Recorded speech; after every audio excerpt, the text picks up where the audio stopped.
Welcome to my channel Compare History. Imagine a chamber draped in shadows, deep inside an empire's heart, where silk curtains tremble with whispered secrets, and the air is thick with the scent of jasmine and unseen danger. Here, power does not flash in steel or thunder in battle cries. It moves in murmurs, veiled threats, and the silent clash of hidden daggers. Across continents and centuries, in worlds separated by oceans and time, empires rose and fell on the fragile threads spun within these secret courts.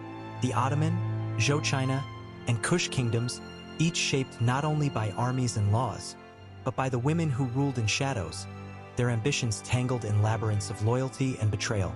The harem was never just a place of beauty or leisure. It was a crucible of politics and deadly rivalry, where queens and concubines wove destinies with cunning, courage, and cold resolve. What binds the whispered intrigues of Ottoman imperial women, the sacred struggles of Zhou queens, and the fierce reigns of Kushite Queens? How did their secret plots ripple outward, steering the course of history in unseen ways? Step with me beyond the veils. Let us unravel the perilous art of royal succession, as told by those who mastered it in silence and in shadow. Thrones of influence, the political power behind the veil. What is power when it hides behind silken curtains? When the throne is shaped not in grand halls, but in whispered conversations and coded glances. In the Ottoman Empire, the harem was far more than a gilded prison for women. It was a kingdom within a kingdom, ruled by a figure who wielded authority sharper than any sword, the Valide Sultan, the Sultan's mother. Kozum Sultan was this shadow queen, a woman who survived poisonings, palace coups, and assassination attempts to command the empire's fate. From behind her veil, she forged alliances and shattered rivals, steering sultans, sons, and even grandsons like chess pieces across a deadly board. Her reign was not of banners and armies, but of intrigue, patience, and a ruthless mastery of court politics. Half a world away, in Zhou China's ancient courts, power wore a different mask. There were no harems here, no eunuchs whispering in shadows. Instead, queens like Tai Si, consort to King One, embodied a power woven through ritual and kinship, a power sanctified by ancestral rites and diplomacy. Her influence was a quiet force that steadied a nascent dynasty, less about force and more about moral authority. The invisible hand that shaped a civilization's destiny. And further south, beneath the burning Nubian sun, the kingdom of Kush crowned women as rulers in their own right. The Kandake was no mere consort. She was a warrior queen, a priestess, a sovereign. Amanirenas, legendary among her people, marched at the head of armies against the might of Rome, commanding respect with sword and spirit alike. Here, power was not cloaked in silence. It roared across the battlefield. 3 courts, 3 empires, 3 visions of female sovereignty, each redefining what it meant to rule from behind the veil. What does it mean to hold a throne hidden from the world's eyes? And how did these women transform the fragile whispers of power into empires' destinies? The art of succession, bloodlines, and betrayals. In the shadows of power, blood was both legacy and weapon. The Ottoman throne was a prize soaked in paranoia and death. Unlike the simple line of inheritance elsewhere, here every prince was a rival, every brother a threat. The law of fratricide, cold, sanctioned, inevitable, demanded the spilling of royal blood to secure the sultan's throne. Princes lived like ghosts in the caves, a gilded cage within the palace walls, where fear whispered louder than footsteps. Walls held secrets, and secrets held knives.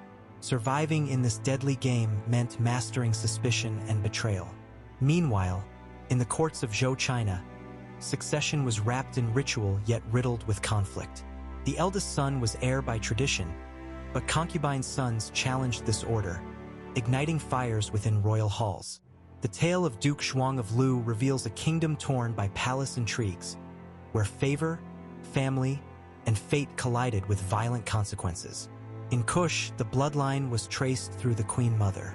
This matrilineal system placed women as the linchpins of succession. Royal daughters and queens were kingmakers, their lineage a shield and sword in palace battles.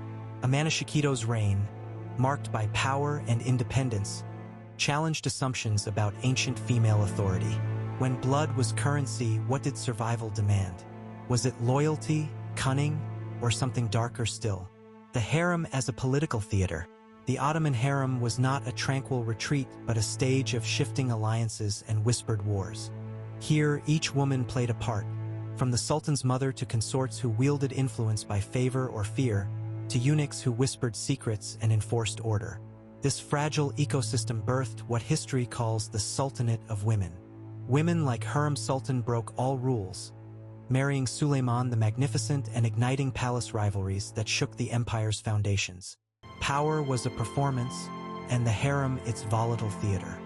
Far from the harems of the Ottomans, Zhou palace women lived openly within vast royal compounds.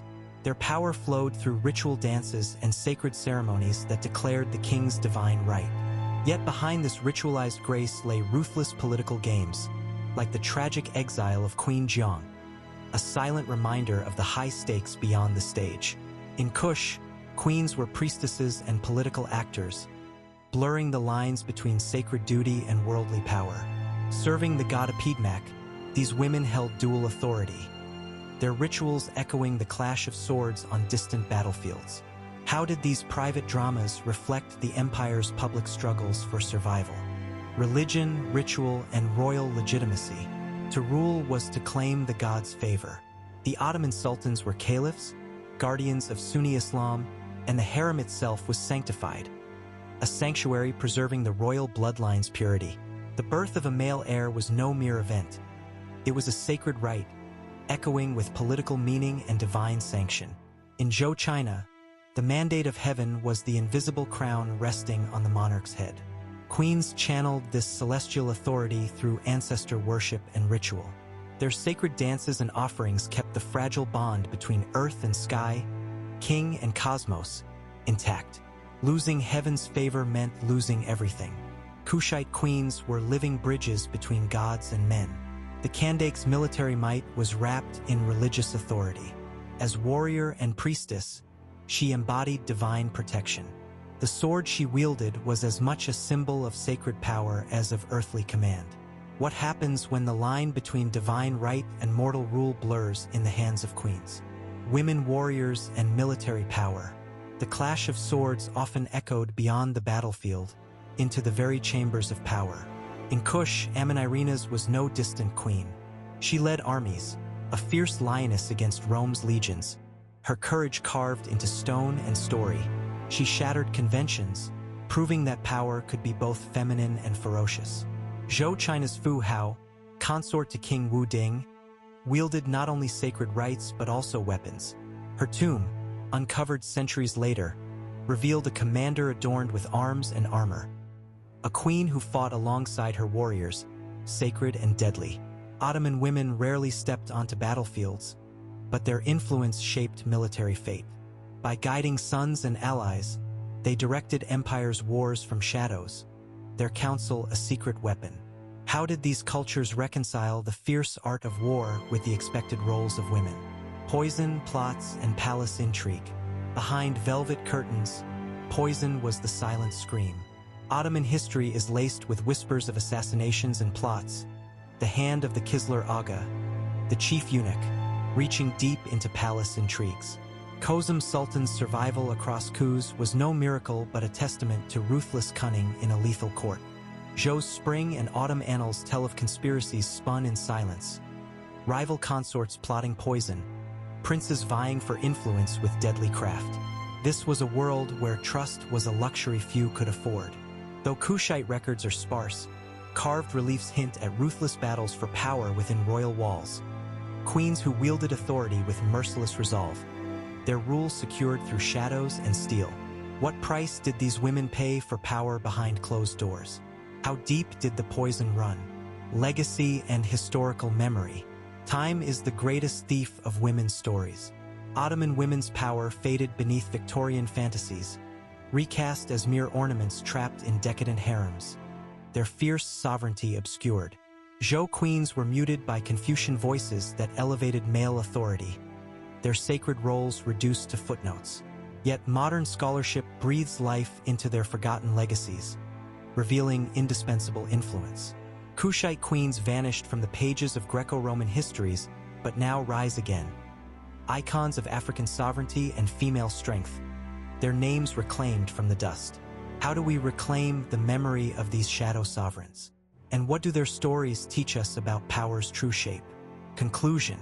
In the tangled web of royal succession, power was never simply inherited. It was fought for, stolen, and whispered in secret chambers soaked with ambition and blood. Ottoman, Zhou, and Kushite women shaped empires not from thrones of gold alone, but from shadows, where history's deepest secrets live. Their stories challenge us to rethink authority, gender, and legacy. In the quiet corners of palaces, amid perfumed curtains and sacred rites, the true rulers of history emerged, often unseen, yet undeniably formidable.